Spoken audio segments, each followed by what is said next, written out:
বিকেলবেলা সমস্ত চারা গাছে পানি দিলাম। কাঁঠাল গাছ খুব সুন্দর হইতেছে।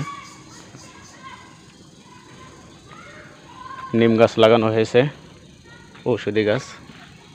বৃষ্টি নাই অনেক দিন ধরে আমাদের এলাকায়। চমৎকার একটি জলপাই গাছ লাগানো হয়েছে।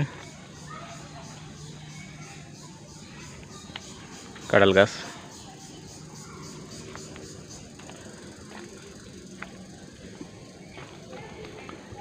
লেবু গাছ লাগানো হয়েছে।